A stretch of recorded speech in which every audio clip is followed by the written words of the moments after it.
And as a result of time overruns, they will also have cost overruns.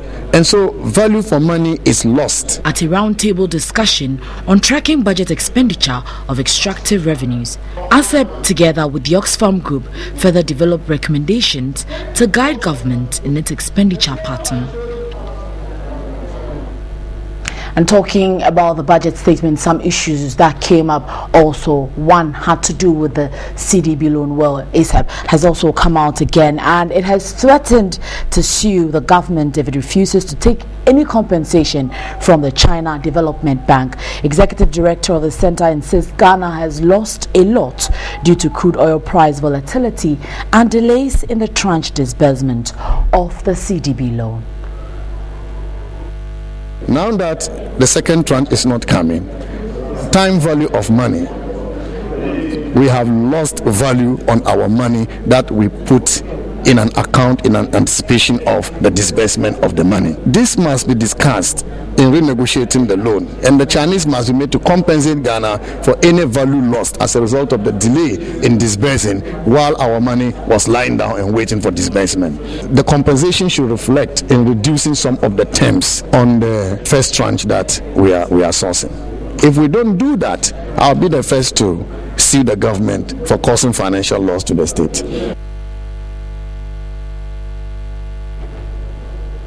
So to do or not to do, what will the government do regarding the CDB loan? Well, I'm sure that we would have to follow that later on. But let's look at something on tourism. And the Minister of Tourism, Elizabeth Ofosu-Adjare, says Ghana is endowed with massive tourism potential to attract ecotourism investment. Well, she made the observation when she received His Royal Majesty the King of Livingstone from Zambia after his 3-day investment visit here in Ghana.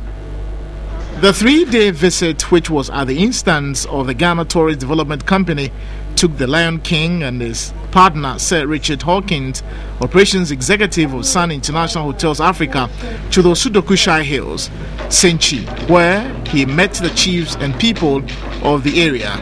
Chief Mukuni also visited the Dodi Island and then the Cape Coast Castle.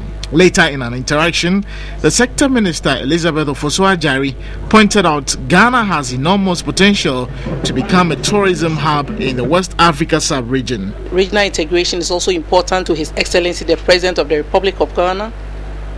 He is interested in regional integration, and I think that tourism is one of the surest tools to use to bring integration quickly. And I know that this will not be the first visit to Ghana.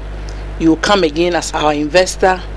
Once you have your investment here, Ghana will be your second home, and you'll always be welcome. Chief Mukuni, despite acknowledging Ghana's prospect in tourism, advised the ministry to expand infrastructure. In the tourism sector, you're a sleeping giant, which just needs a bit of shaking to awaken so that you really realize your potential, your full potential. And like you said, to us, we feel the way forward actually is for Africa to market as a continent, rather than as individual countries. If we can make our tourists stay longer on our continent, the better, for all of us. So we have seen quite good sites. Indeed, we do that, and.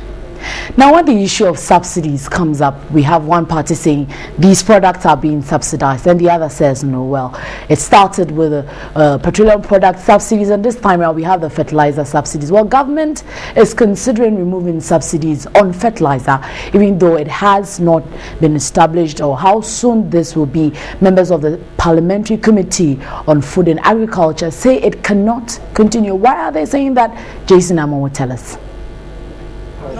The Parliamentary Select Committee on Food and Agriculture on Friday met to review projects.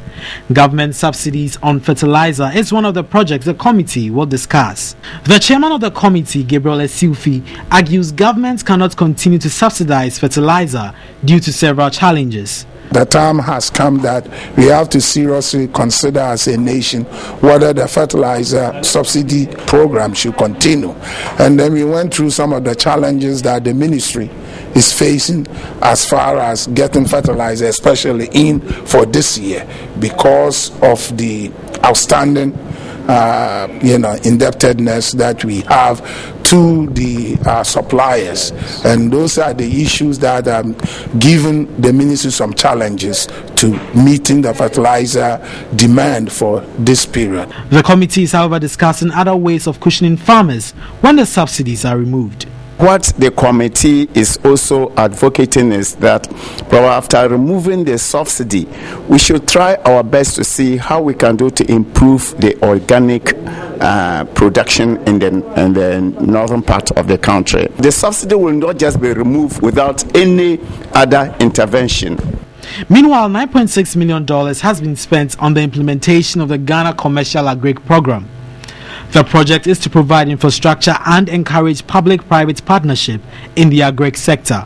The GCAR program, is ongoing. It's now that a lot of the infrastructure, including the irrigation project, warehousing and all that, are being done, so that people approach agric as a business venture, and that way we can also be able to then stabilize the food security in this country and also make people at least earn some income from agriculture.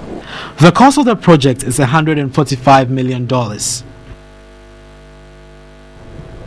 And beginning the week, there has been several concerns on reasons why the cedi and the dollar to the pound also continues to bring more pressure.